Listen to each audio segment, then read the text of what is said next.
Claire Donovan was just 15 when she vanished without a trace, and for 9 long years, her parents, Mark and Janine Donovan, lived every parent's worst nightmare, clinging to hope as their small town whispered theories and buried secrets. But when a forgotten journal surfaced beneath the floorboards of their old home, it led to a horrifying revelation that no one, not even those closest to the family, could have imagined. Claire Donovan was the kind of girl who seemed to shine in every room she entered. 17 years old, with long chestnut hair and a laugh that lingered in the air, she was loved by her friends, her teachers, and most of all, her parents. She was a straight-A student, a talented artist, and a regular volunteer at the local animal shelter in Willow Creek, a peaceful town where nothing bad ever seemed to happen, until that evening in October 2014, when Claire vanished without a trace. It was a Friday, cool and overcast, and the streets were scattered with golden leaves. Claire had spent the afternoon at her best friend Megan's house, helping her decorate for a Halloween party. She had promised her mom she'd be home by 7, just in time for family dinner. The walk home was short, only 4 blocks through, a well-lit neighborhood. She left Megan's house at 6:43 p.m., according to the timestamp on a Snapchat she sent. That was the last time anyone heard from her. By 7:15, her mother, Janine Donovan, had started to worry. Claire was never late without texting. At 7:30, she called Claire's phone. No answer. She tried again, straight to voicemail. At 8 p.m., Mark Donovan drove around the neighborhood, stopping by Megan's house and checking the route Claire would have taken. When he didn't find her, he called the police. At first, they suspected Claire had run off or gotten distracted. Teenagers disappear briefly all the time, but Janine insisted Claire wouldn't do that. She always let them know where she was. She wasn't rebellious or impulsive. Something was wrong. The police launched a search that same night. Flashlights combed the wooded park near Claire's route. Neighbors opened garages and checked sheds.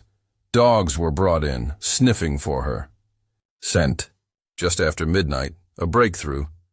Claire's phone was found in a storm drain near the corner of Maple and Sycamore Streets, its screen cracked, battery dead.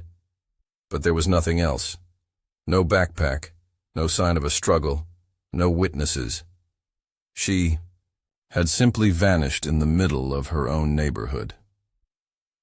The next morning, Claire's disappearance was all over the news. Her school held assemblies. Her picture was shared thousands of times online. Flyers went up on lampposts, in coffee shops, in gas stations. Volunteers organized search parties every weekend. The Donovans held a press conference begging for information. The entire community was gripped by fear and confusion. Willow Creek wasn't a place where people went missing. It wasn't a place where danger lurked behind corners. Police began questioning everyone who had been close to Claire. Her ex-boyfriend, Tyler, was brought in for questioning, but his alibi checked out. He had been at a football game an hour, away with friends, all of whom confirmed it. Megan and other friends were interviewed multiple times. Teachers, neighbors, even the mailman were asked if they had seen anything unusual that evening. One neighbor mentioned seeing a white pickup truck idling on Maple Street, but it was dark and she couldn't make out the driver. That was the only possible lead, and it quickly went nowhere. As the days turned into weeks, hope began to fade. The town slowly returned to normal routines, but something had changed. People started locking their doors earlier. Teenagers weren't allowed to walk home alone anymore. The town's innocence had been shattered. The Donovans, however, never stopped searching.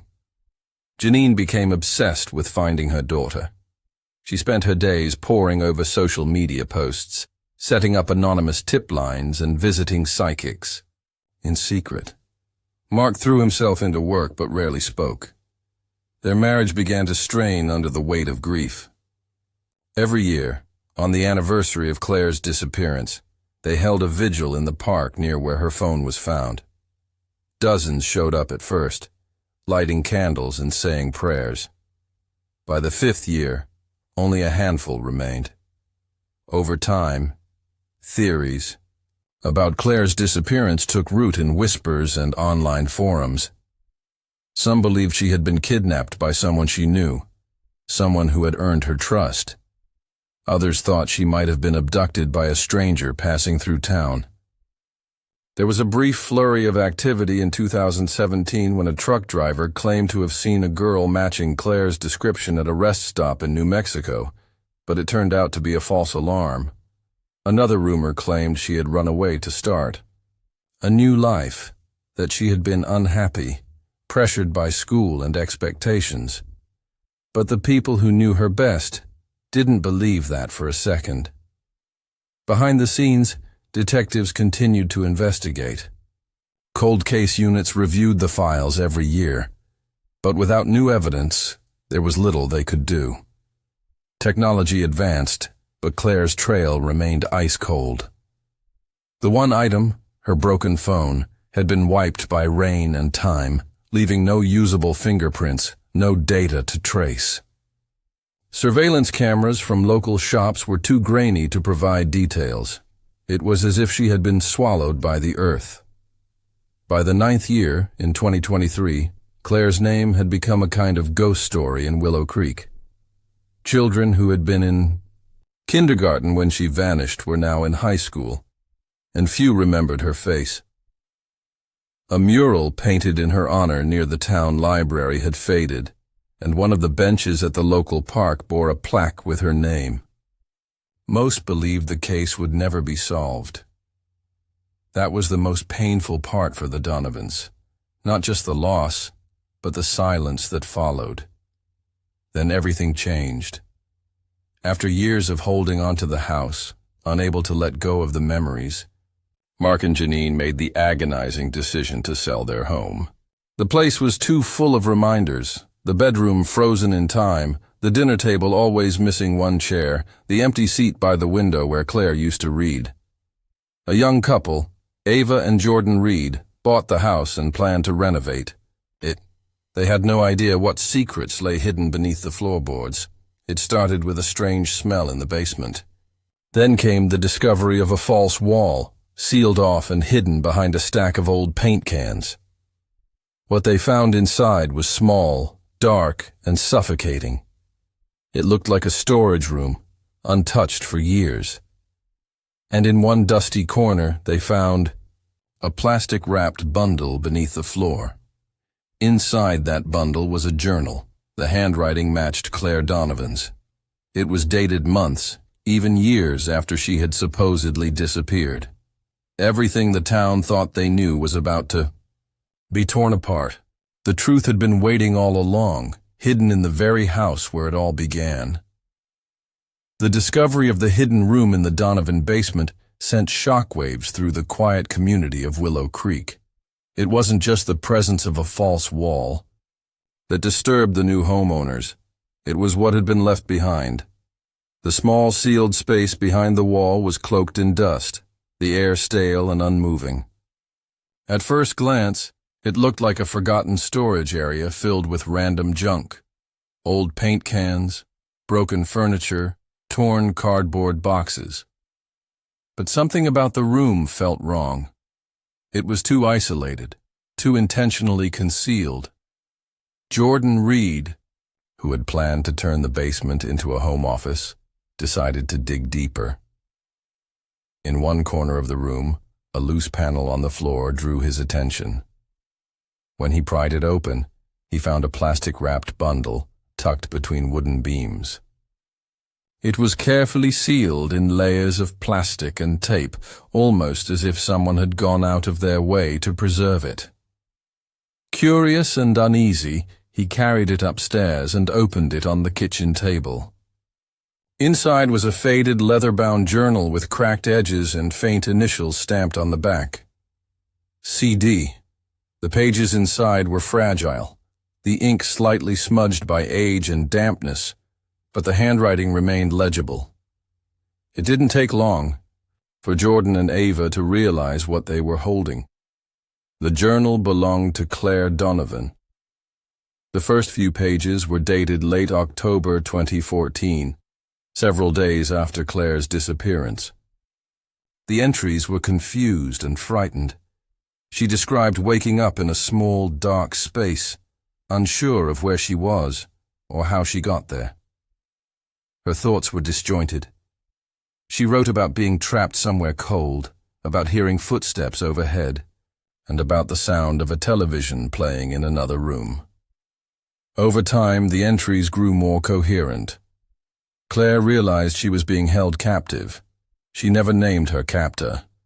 She referred to him only as him or he. But the way she described his behavior painted a chilling picture. She wrote about how he brought her food at specific times of day, how he allowed her to use a bathroom under supervision, how he kept the windows covered. She wrote that he told her she was safe, that no one was looking for her anymore, that she had been forgotten. Claire didn't believe him, but over time she began to lose hope. The most disturbing part of the journal was how long it went on. Entries dated into early 2016 showed that Claire had been alive for at least a year and a half after she vanished. She described the seasons changing, the noises from outside, the sound of fireworks on New Year's Eve. Her entries reflected a fading sense of time, a growing sense of isolation, and a desperate desire to escape. In April 2016, the entries abruptly changed in tone. Claire described hearing her captor arguing with someone on the phone. She sensed that something was different. He seemed nervous, distracted. One of the last entries read, "I think he's going to move me. He said I've been here too long. I have to find a way out before it's too late." The final page simply read, "If anyone ever finds this, please tell them I tried." The journal was immediately turned over to the police. Within 24 hours, crime scene investigators descended on the Donovan house. The hidden room was cordoned off and examined thoroughly. Forensic experts began collecting samples, dust, hair, fibers, anything that might provide answers. They found strands of brown hair wedged in the floorboards, fingerprints on the inner walls, and what looked like faint scratch marks near the doorframe. Someone had been inside that space, and not for a short time. News of the discovery spread quickly. The town that had long ago resigned itself to silence now buzzed with speculation and fear. If Claire had been held in that basement, how had no one known? The Donovans had lived in that house for 2 more years after she vanished. Mark had used the basement as a workspace. Janine had stored holiday decorations down there. How could a secret room remain hidden for so long in their own home? Detectives started from scratch. Every detail of the original case was re-examined. Every assumption was questioned. The presence of the journal proved that Claire had been alive well after her disappearance, which meant the original timeline was wrong. That changed everything. Attention turned to the construction history of the house. Investigators uncovered records that showed renovations had been made in 2013, a year before Claire disappeared. A permit had been filed for electrical work and basement repairs by a contractor named Reynolds Property Services. That name raised immediate flags. The company was owned by David Reynolds, Claire's maternal uncle. David had been a prominent figure during the early days of the investigation. A decorated firefighter and a fixture at every vigil, he had been among the first to volunteer for search efforts. He had organized fundraisers, helped distribute flyers, and even spoken to the media about Claire's disappearance. At the time, no one had questioned his devotion. He was family. He was trusted. But now, with his name tied to the construction of the basement, things didn't add up. investigators obtained a warrant to search David's current residence. In his garage, they found tools and equipment matching those used to build concealed spaces. More concerning was the discovery of an old wristwatch tucked away in a toolbox, its underside engraved with, "To David, 2010. That watch had been described in one of Claire's journal entries. She had written, "I only know what day. It is because of his old watch. It ticks so loud at night." Meanwhile, forensic testing on the hair samples and fingerprints found in the basement room confirmed what everyone feared. They belonged to Claire Donovan. It wasn't a theory anymore. She had been held captive in her own home, while her family lived just feet above her. Investigators were stunned. How could David have pulled this off without being caught? Interviews with neighbors painted a picture of a man who always seemed helpful, always present, but perhaps too present. Several neighbors recalled David visiting the house frequently during the early days of Claire's disappearance, often offering to help fix things or check in on the Donovans. One neighbor even mentioned seeing David hauling materials into the garage late one night, but had thought nothing of it at the time. The implications were devastating. Claire had been alive, hidden beneath her own home, for months, possibly longer, while her family searched, grieved, and slowly unraveled.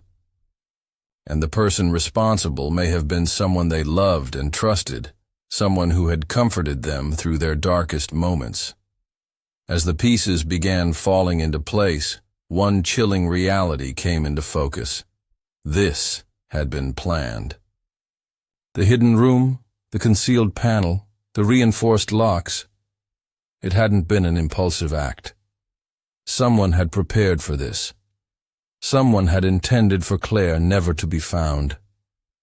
And yet, despite all the care taken to keep her hidden, it was a forgotten journal, buried under a dusty floorboard, that would ultimately bring the truth back into the light.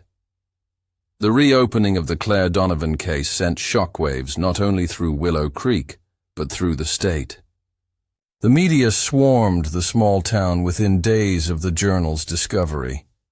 News vans lined the streets, and reporters knocked on doors, desperate for new information. But inside the police department, the focus was squarely on unraveling the truth.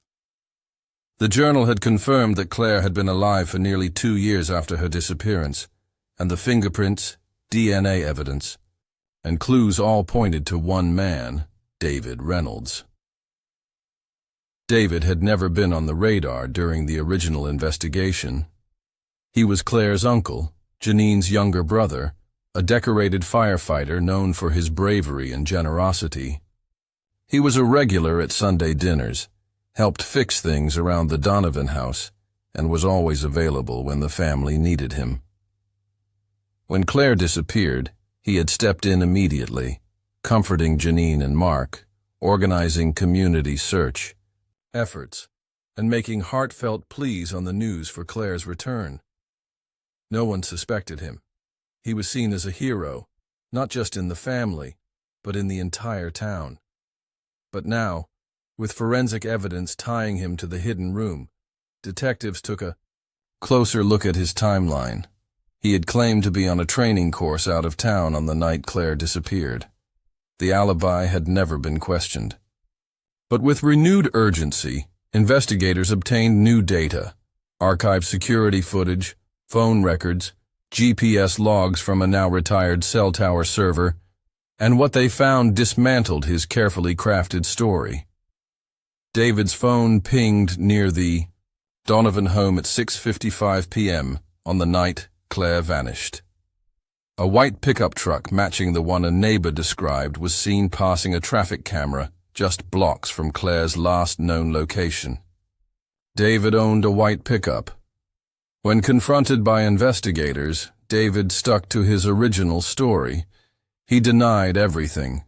He claimed the journal had been planted, the fingerprints were old from his many visits to the house, and the watch found in His garage must have been misplaced years ago. But his explanations didn't hold up under scrutiny. Investigators found inconsistencies in his statements, contradictions in his old interviews, and gaps in his alibi that could no longer be ignored.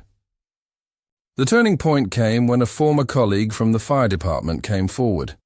The man, who wished to remain anonymous, admitted that David had taken unexpected leave days in early 2016, claiming family issues. During that time, David had borrowed department tools without signing them out. One of those tools, a high-powered industrial drill, matched the marks found on the hidden basement panel. It was a small but critical link that proved David had been actively working on the space after Claire went missing. Search warrants were issued for David's properties. Aside from his home in Willow Creek, he owned an old cabin 30 miles out of town. It was isolated, surrounded by woods, and mostly forgotten even by family members.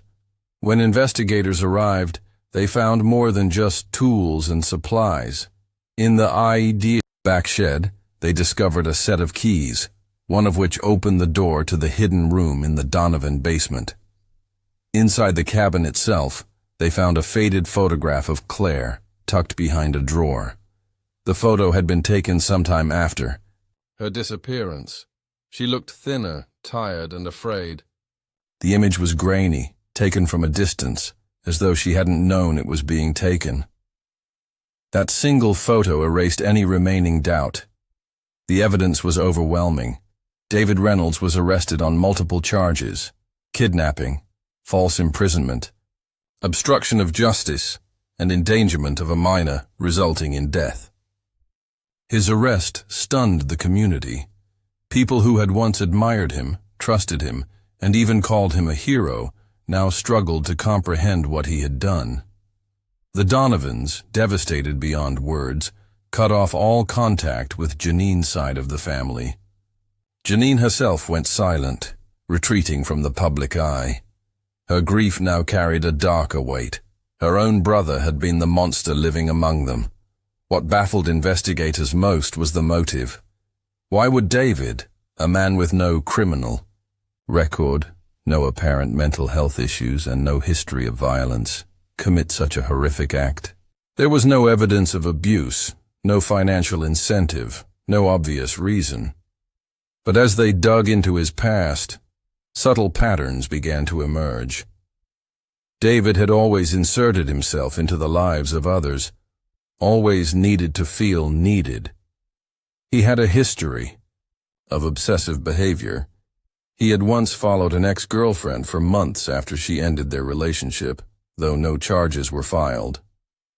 Colleagues described him as too helpful, always present, always watching.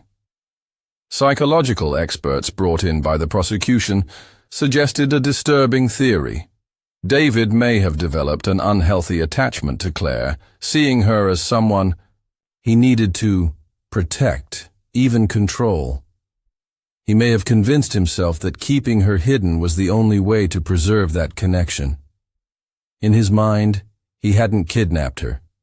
He had saved her. The journal, however, told a different story. Claire had lived in fear. She had hoped someone would find her. She had tried to escape. One particular entry chilled investigators to the core. Claire wrote about finding a moment when David had left the basement door unlocked. She ran. She made it up the stairs. But the front door had another lock, one she couldn't open in time. David had caught her. After that, she wrote, he changed everything. Tighter restraints, less light, no more books. She wasn't even allowed to speak aloud anymore. The sense of despair in those words silenced everyone who read them. With David in custody, prosecutors prepared for trial. But the case took another turn. Before he could face a jury, David offered a partial confession. Through his attorney, he admitted to building the hidden room and holding Claire against her will. He claimed he never hurt her, never meant for her to die. He insisted she escaped one night while he was sleeping at the cabin. He said he searched for her but never found her. He claimed he panicked and never reported it. The confession led authorities to re-examine nearby areas for Claire's remains. Using satellite imaging, ground-penetrating radar, and search dogs, they combed the woods and creek beds near the cabin. After 3 days, searchers found what they were looking for. Beneath a layer of brush near a steep cliff edge, they discovered human remains wrapped in a tarp. Dental records confirmed it. Claire Donovan had been found. The autopsy revealed no signs of physical trauma or foul play. She had died from blunt force injuries consistent with a fall. It appeared she had escaped, run into the night, and fallen from a rocky ledge. Her remains had lain undiscovered for 7 years, less than a mile from the place David claimed he had been the night she fled. The discovery of Claire's body brought a painful mix of emotions. Relief that she had been found, anguish that she had almost made it, rage that the truth had been buried for so long, and sorrow that justice had come too late to save her. The trial of David Reynolds became one of the most highly publicized criminal cases the state had ever seen. Every detail of the investigation, every piece of evidence, every whisper of motive was dissected and broadcast to a stunned and captivated public. The courtroom was packed daily with reporters, former neighbors, and members of the Donovan family, though Janine Donovan herself never appeared in public again. Her silence spoke louder than words. Prosecutors began by laying out the timeline, how Claire Donovan vanished on a warm October evening in 2014, how her journal was discovered nearly a decade later, hidden beneath a false floor in her own basement, and how forensic evidence linked every clue back to David Reynolds. They presented the handwritten entries, photographs, fingerprints, and matching materials found at David's properties. They showed jurors the map marked with search areas where Claire's remains had been found, and shared the heart-wrenching details from the coroner's report. Every entry from Claire's journal was read aloud in court. Each word carried weight. Her confusion in the early days, her slow understanding of the captivity, her fear, her dwindling hope, and finally, her desperate attempts to escape. It all painted a vivid portrait of unimaginable trauma. Jurors sat in silence, many visibly shaken. It was clear Claire hadn't been merely taken. She had been stolen from the world, piece by piece, mind and body. The defense offered no outright denial, but attempted to reduce the charges. They leaned heavily on David's confession, his claim that he never intended for Claire to die and that her death had been an accident. They portrayed David as a mentally unwell man, someone who had suffered from untreated obsessive tendencies and delusional thinking. A forensic psychologist testified that David exhibited signs of a rare condition linked to extreme possessiveness, though it fell short of a full diagnosis of psychosis. The defense argued that he had kept Claire hidden not out of malice, but out of a misguided belief that he was protecting her from something, though they could never clearly define what. The prosecution pushed back, hard. They argued that whatever David believed, the planning and execution of the crime were too deliberate to be the product of delusion. He had built a hidden room. He had reinforced it with locks and false walls. He had lied to his family, friends, and police for years. He had watched an entire town suffer while he pretended to grieve alongside them. This wasn't a moment of madness. It was a calculated abduction carried out over years with chilling precision. More evidence emerged that cast doubt on David's so-called accidental narrative. Forensic experts testified that certain sections of Claire's journal appeared to have been ripped out. The handwriting became less frequent in the last months, the tone more subdued, more fearful. Investigators theorized that David had begun controlling what Claire was allowed to write, or perhaps punishing her when she tried to resist. There were no direct statements about abuse, but bruises noted in the coroner's report, while inconclusive, hinted that her captivity may have grown harsher as time passed. Witnesses from the fire department also testified. One colleague recalled seeing David researching soundproofing materials on his work computer. Another mentioned a strange conversation where David claimed some people don't really want to be found, a comment dismissed as odd at the time but horrifying in hindsight. Several neighbors reported seeing David working at the Donovan house even after the family had moved out.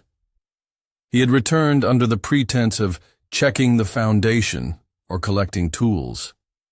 Now it was clear he had been monitoring the property, possibly even retrieving or destroying evidence. One of the most haunting moments in court came when the lead detective showed the jury a digital recreation of the hidden room. Using scans and photographs, they reconstructed it exactly as Claire had described. A small, windowless box, barely tall enough to stand in, with a single cot and a locked door. There was no natural light. The only noise came from the floorboards above and the distant hum of the television when it was left on. It was the last place Claire Donovan had ever lived. As the trial progressed, public opinion hardened against David Reynolds. He was no longer the grieving uncle or decorated firefighter. He was a predator who had betrayed the trust of an entire community. People who once spoke of his generosity now recalled odd comments, controlling behavior, and an obsessive need to insert himself into others' lives. The town of Willow Creek, once defined by its tight-knit charm, now wore the scars of betrayal. The tragedy had left wounds in every home, every street. When the time came for the verdict, the courtroom fell into complete silence. After 3 days of deliberation, the jury returned with a unanimous decision. David Reynolds was found guilty on all charges: aggravated kidnapping, unlawful imprisonment, obstruction of justice, and manslaughter in connection with Claire Donovan's death. The judge, in a somber voice, sentenced him to life in prison without the possibility of parole. There was no celebration, no applause, just quiet sobbing and long, weary exhales. Justice had been served, but nothing could bring Claire back. For the Donovan family, closure remained elusive. They had spent nearly a decade wondering what had happened to their daughter, imagining hundreds of painful possibilities, and now they had answers, but none that brought peace. In the aftermath of the trial, the Donovan home was permanently sealed. The new owners moved out and donated the property to a local victims foundation, which eventually turned the space into a memorial center for missing and exploited children. The basement was filled in and transformed into a garden bearing Claire's name. Local school children planted flowers each spring. A plaque by the walkway read, "In memory of Claire Donovan, whose voice was taken but not forgotten." Willow Creek slowly began to heal. The town held vigils every October in Claire's honor. Her story became a cautionary tale, not only of a crime hidden in plain sight, but of the dangers of unchecked trust. Schools began offering safety education programs, local police updated their missing persons protocols, and several parents formed advocacy groups aimed at supporting families of missing children. What had started as a tragedy became a mission to protect others. David Reynolds, now inmate, 675-409, lived in complete isolation. His reputation destroyed, his past wiped away by the weight of his actions. He remained silent through his imprisonment, No appeals. No interviews. No further statements. Some said he had finally accepted what he had done. Others believed he remained convinced of his own innocence. But the world had moved on without him. Claire's legacy, however, endured. Through her journal, her bravery, and her final message, "Please tell them I tried," she gave investigators the key to the truth. She had not been forgotten. She had not vanished into nothing. Her story, long buried beneath the floorboards of her childhood home, had come roaring back to light. And though justice arrived too late to save her life, it ensured her memory would never fade. Years passed after the trial of David Reynolds, but the shadow of what happened in Willow Creek never fully disappeared. The case had left a permanent mark on the town, its people, and the family at the center of it all. Even after the media crews moved on and the headlines faded, the weight of the tragedy lingered quietly in the lives of those who had lived through it. The Donovan family had changed in ways that couldn't be seen from the outside. Mark Donovan retired early from his job as a mechanic and moved to a small coastal town several hours away. He rarely spoke of the past. He lived simply, often spending his mornings walking by the water or volunteering at a nearby shelter. Those who knew him said he seemed kind but distant, like someone who had lost something that could never be replaced. He never remarried, and he kept a photo of Claire on the mantel, next to a candle that remained lit each night. Janine Donovan withdrew completely. After the trial, she sold the family home and refused all interviews, even when journalists offered large sums for exclusive stories. She moved in with a cousin out of state and was rarely seen in public. Her grief, made even heavier by the fact that her own brother had been the one responsible for Claire's fate, consumed her. She had always been a protective mother, but the realization that someone so close had violated that trust created a pain that words couldn't ease. Those who tried to reach her were often met with silence. It was said she had stopped speaking to most of her extended family altogether. Despite the silence from the Donovans, Claire's story continued to echo across the country. Documentaries, podcasts, and books revisited the case, analyzing how such a crime could be hidden for so long, and what could have been done differently. Law enforcement agencies used the case in training seminars, emphasizing the importance of digging deeper, even when the suspect doesn't fit the profile. One of the biggest lessons learned was that evil doesn't always look like a stranger in the dark. Sometimes, it wears the face of someone trusted, someone known. Schools added her story to their safety programs. Her name became part of classroom discussions on awareness and personal boundaries. Teenagers who were in elementary school when Claire vanished had grown up seeing her face on missing posters, then reading about the terrible truth. A generation learned to speak up, to pay attention, to never assume everything is as it seems. Claire had become a symbol of innocence lost, of courage hidden in silence, and of a truth that refused to stay buried. The garden planted in her memory grew into something more than just a tribute. It became a space of healing for others. People came from across the state to walk its paths, sit by the flowers, and read the plaque that bore Claire's name. Survivors of trauma found comfort there. Families of other missing children left notes, photos, and mementos. Every year on the anniversary of her disappearance, people gathered quietly in the garden. There were no speeches or cameras, just candles, flowers, and a moment of shared remembrance. Investigators who worked on the case carried it with them long after it was over. Some retired early, changed by what they had uncovered.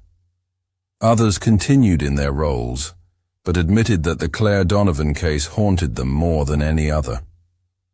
One detective kept a copy of her journal on his bookshelf at home, a reminder of the voices they must never ignore. It was those pages that had reopened the case. Those words, written in fear and hope, had given Claire a voice, even after death. David Reynolds remained behind bars, living out his sentence in a maximum security facility. In prison, he was isolated from the general population for his own safety. Other inmates viewed him with disgust. The story of what he had done was well known, even within the walls of the prison. He lived in silence, never participating in rehabilitation programs or speaking to reporters. Once a man admired by many, he had become a symbol of betrayal and hidden cruelty. Though many wanted answers from him, he gave none. Psychologists who met with him said he rarely spoke and showed little emotion. Some believed he had convinced himself that what he did wasn't wrong. Others said he knew exactly what he had done and chose to retreat into silence as a form of control.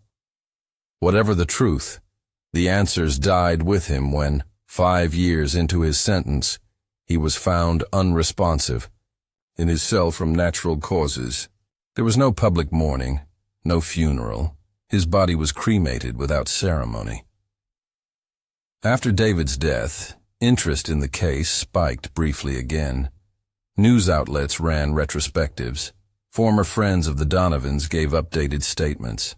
But for those who had lived the story, there was no sense of resolution. The man who had taken Claire from the world was gone, but the hole he left remained. In the years that followed, one more surprise came to light. A volunteer at the memorial garden discovered something tucked inside a hollow tree near the path. It was a small tin box, rusted at the edges, wrapped in cloth. Inside was a final page, written in Claire's handwriting. No one knew how it had ended up there. Some believed she had written it during a rare moment of freedom. Others thought she had hidden it during the early days of her captivity. The note read, "If you find this, I want you to know I never stopped believing someone would come. I'm scared, but I'm still me. I think that matters. Please don't forget me. Tell the truth. That's all I ask." That note was placed in a glass case at the entrance to the memorial garden. Visitors read it in silence, many leaving flowers beneath it. It was the last known message from Claire Donovan, a young girl whose life had been stolen but whose voice ultimately brought the truth to light. Though her story ended in tragedy, the impact she left behind was undeniable. She had been hidden, silenced, and erased. But in the end, she had spoken louder than anyone could have imagined.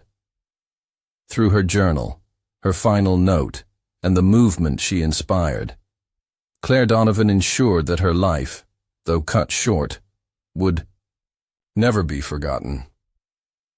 In Willow Creek and beyond, people still speak her name with reverence. They remember not just what was lost, but what was revealed. A secret buried for 9 years had been exposed, and though it shattered everyone who knew her, it also reminded the world that truth, no matter how deeply hidden, has a way of rising. Always.